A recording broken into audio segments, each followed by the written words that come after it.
Hello, I'm Elif and this is a recap for episode 16 of the series My Name is Farah, 24 hours after Turkey and before dubbed for TV. Every day, Farah only has a few minutes to see Karim Shah in the presence of Behnam. She tells Karim Shah that she is busy with work until late and doesn't have much time to spend with him. An eviction order is issued for the house where Vera, Gunal, Bader, and Mehmet live. When Parihan finds out that Vera hasn't paid the rent for several months, she confronts her about her expensive purchases. Orhan has left the house months ago, and Con has gone to the United States for work, using that as an excuse. Nobody has heard from Ali Galib. A little later, Bader rushes to Mehmet's side and shouts to alert everyone, announcing that Mehmet has regained consciousness. 10 days later, Bader meets with Tahir and tells him that Mehmet has revealed everything, leading to Tahir's release on the same day. On the other side, Behnam learns that Tahir has been released and is distressed. He consults his lawyer and realizes that as long as Farah refuses, Tahir cannot take her away with him. They prepare a document, and Farah signs it, requesting to keep Tahir away from her. Mehmet, unable to recall who shot him, keeps mentioning Orhan, frustrating everyone with his vague answers. Tahir visits Mehmet, and they revisit the day of the incident and the past year. Mehmet gets agitated because he can't remember his assailant. As Tahir is leaving, he encounters Vera on his way, who confronts him angrily, "You've taken everything from us, especially our family name." Tahir retorts, "Your family name is a disgrace. The money you earned was ill-gotten. Learn to make do with what's left for you." Tahir tells Vera that he didn't kill Ali Galib, but Vera remains unshaken. After Tahir leaves, Bader reassures a frightened Gunal, "It was just an incident. Remember it this way." Tahir visits Behnam, who has now become a partner at a Kinji company. After a lengthy speech trying to convey that Tahir's era with the Kinjis has come to an end, Behnam hands a gold coin to Tahir, telling him to leave and saying, "The house is mine, the kids are mine. Farah is mine." Hearing Farah's name infuriates Tahir, and he attempts to attack Behnam, but Behnam's men restrain him. Behnam suggests, "Agree to divorce Farah. How long will you chase after an illusion?" He hands Tahir the document Farah signed. Even seeing the signature, Tahir can't believe Farah has betrayed him. After a long absence, Baki returns to see his family, bringing immense joy to Gunal. She excitedly tells Baki that Con has gone to America. Baki, finding it hard to believe, looks at Gunal in dismay. Rakshan, Behnam's mother, takes Farah to a store under the pretext of buying clothes.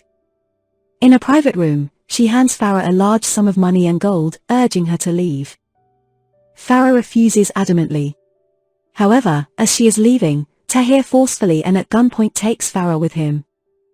Rakshan breathes a sigh of relief but informs Behnam about this news with forced calmness. Tahir holds his marriage certificate with Farah, telling her they are husband and wife. Farah informs him that her son's father has returned and wants to live with them. Tahir says, "You're afraid of Behnam." Farah tries to convince Tahir it's her decision, but he doesn't believe her. Farah gets out of the car, and Tahir follows, approaching her and caressing her.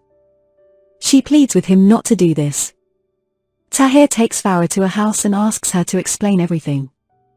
Farah says Karim Shah's departure from the country was difficult, and it affected Behnam. Behnam changed and supported them in any way he could. He even donated his bone marrow to fulfill Karim Shah's wish.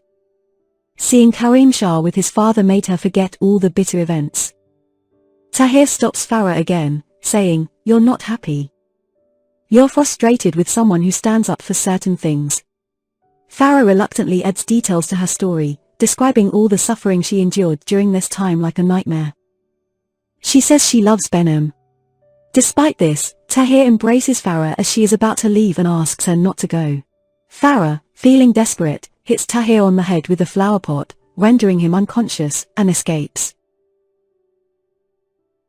On the other side, Behnam knocks on every door to find Farah. Shortly after, Vera, who has been informed through one of her contacts that Tahir is in one of their houses, calls Behnam and informs him. But before Behnam can take action, Farah returns. Behnam's cousin, Marjan, witnesses everything. When she realizes Tahir's life is in danger, she recalls a man he liked and distracts Behnam. Behnam asks Farah where Tahir is, and Farah, bewildered by his questions, retorts, "I won't tell you Tahir's whereabouts." Behnam says, "Then you have no right to see Kareem Shah." Farah says, "Enough of this injustice." When Tahir regains consciousness, Behnam and his men approach him. Tahir pretends to surrender but strikes Behnam's men and escapes. At midnight, Parihan contacts Orhan with her secret line, reporting everything and mentioning that Mehmet doesn't remember being shot.